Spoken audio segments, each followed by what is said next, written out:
It's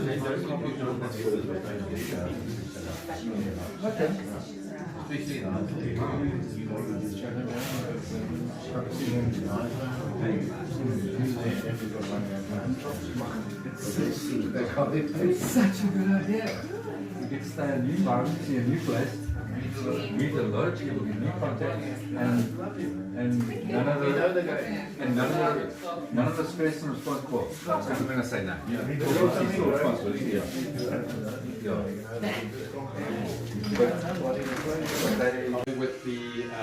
With the Derocca, the Ben Koppen, as it's more commonly known.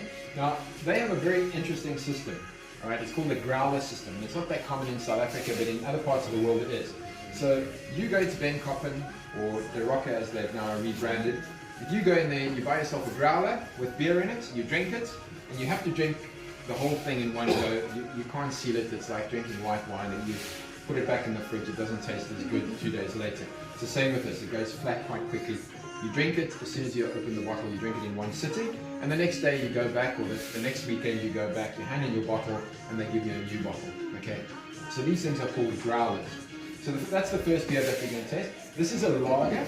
It's a very light lager. It's called the Derocca Ice Light. It's got 4% alcohol in it, which is relatively low.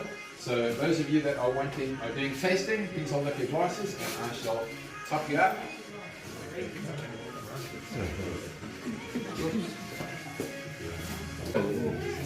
Next up, we've got the Lithuanian beers, and this is a Pilsner.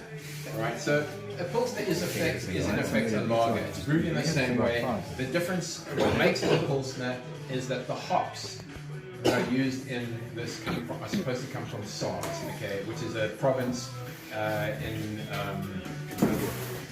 come from Puls, the town of Puls, which is in Eastern Europe, and that's why it gets the name Pilsner. It can, again, there's no hard and fast rule. It's not like champagne can only be called champagne if it comes from the Champagne district of France, or can only be called port if it comes from Porto in Portugal. There's no hard and fast rule with it, so you probably find that these hops actually don't even come from the town of Puls. So this is not a South African beer. This comes from Lithuania, as I said. And what's interesting is that this is a gluten-free beer. Okay, so this kind of thing is you're going to see more and more of it. More and more people around the world seem to be gluten intolerant, and we'll probably find more and more of this. When I met the guy that distributes this beer, he said to me it's the only gluten-free beer in South Africa. But interestingly, Boston Breweries, who we'll get to a little bit later, they're from Cape Town. They also produce a gluten-free beer. So, if you're interested in tasting gluten-free beer, present your glass. We now move on to the ales, and the first ale that we're going to try is a stout. Stouts are traditionally very dark in color. Okay, it's just how they roast the grain that gives it a very dark color. You get two really particularly dark types of beers. One is a stout and the other is a porter. And there's a lot of controversy as to whether they are different or not. And it's really just got to do with tradition and where they came from. But essentially they are brewed in much the same way. So the flavors in here are much stronger than what you will have tasted in there. Stout, probably the most well-known stout in the world is Guinness. All right. I remember the first time I tasted Guinness, I bought myself a six-pack. I think I landed in the UK for the first time. One of the very first things I did was go and buy a six-pack of Guinness. I drank one sip and I threw the rest away. I hated it. But it's an acquired taste, like red wine or olives or so many other good things in the world. It really is an acquired taste. Once you acquire a taste for stout, it really is a fantastic beer. It's so full of flavor, so full of taste. It's like eating a really, really good meal. This is not the kind of beer, well, unless you're Irish, this is not the kind of beer that you're going to sit and swallow back a case of them in an afternoon. But here we go. Where are they from, sorry, Brad? So this is called That Girl, and this is by the Richmond Hill Brewing Company. Richmond Hill Brewing Company is in the bottom of Barkens Valley. The brewer is a guy by the name of Neil. He's very knowledgeable, probably one of the best brewers in the Eastern Cape. He learnt his trade overseas. He's very passionate about what he does. And all their beers have crazy names. They've got Two Rand Man, That Girl, Car Park John, Jane Doe, all these interesting names. and you can get a tour of their brewery. You can go do a tasting at their brewery. Really a very nice place to go. So this is our first ale. So that is Addo Brewery, as you heard. They've been open for just about a week.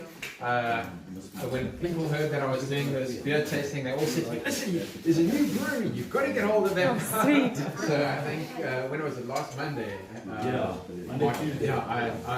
got hold of Martin on the phone and said, listen, you've got to come to our beer tasting. And he said he'd be there. So guys, thank you very much for coming and welcome. Very interested to hear what you have to say. Thank you. Yeah, thanks very much for inviting us over.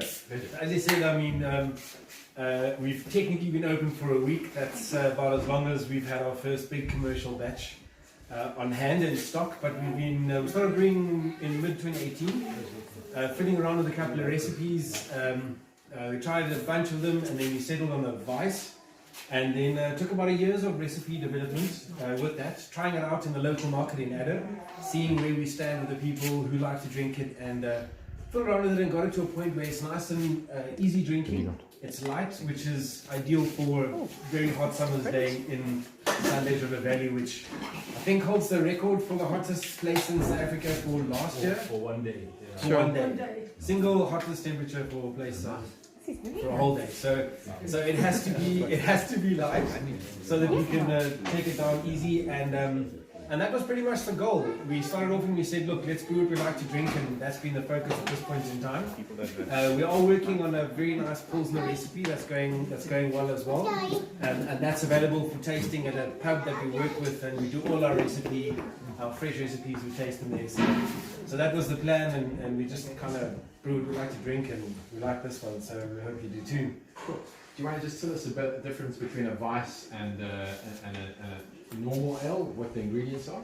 So in terms of the ingredients, look, you can mix a bunch of different grains together. We've got a few things that we don't necessarily share what we get our bits and bobs from, but yeah, this is mainly Munich styled Weiss. And hops also from that region, so a little bit of pils in there as well, which helps just bring the flavour around. And then we try to just make it so it becomes a bit more subtle, so it's not so heavy and it doesn't feel like you've had a meal. And that's essentially ideal if you want to have something that will refresh you after a really hot day in the valley or in the park. So I mean, our focus is obviously the tourists that come through. Everybody likes to try a local brew wherever they go. And that's why we opted for a can, so it's really long shelf life, and as a small brewery starting up, you don't want to have too much waste, you want to have comebacks, that sort of thing. And also majority of our clients have mini bars and run restaurants, so that's well, they're one of the oldest micro breweries in South Africa. They've got at the moment they've got 6 different beers in there that they sell. Their most popular one is the Jack Black Lager. Okay, and I put that container at the back there because Jacques raised a very interesting point. There's this big trend amongst the microbreweries to be more environmentally aware.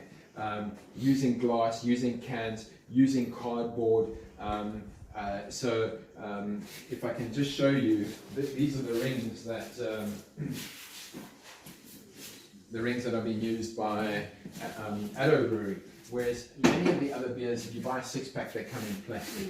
Okay, and the trend, there's a lot of pressure on those breweries to move away from covering their stuff in plastic and using this. I think all the Richmond Hill breweries stuff now is also done in this as well.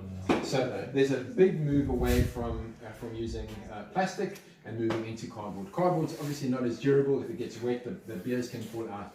But there is a big trend to move away from brewing. Okay, so next up we've got the Jack Black Atlantic Weiss. Okay, the Atlantic just means that it's brewed on the Atlantic coast. It's brewed in Cape Town. You can, if you want to go on a brewery tour, you can pop into them anytime, and they take you on you can book a tour. I think you've got to give them 24 hours notice, and they'll take you on a tour. So when you taste this, you'll notice that there's a lot of similarities to the Weiss has got a very distinctive taste. Okay, we've got an American Pale Ale, an Indian Pale Ale, and a blonde. And really, the reason why they're called pale ales is because they are quite pale in colour. You get amber ales, there's loads of different types of ales, but I've got here three of the paler ones.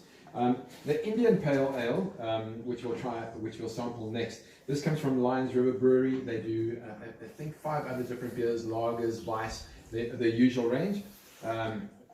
They're very active in their marketing, and I would imagine that in the next couple of years they'll probably become one of the bigger breweries in South Africa. Certainly in KZN, their marketing is very good.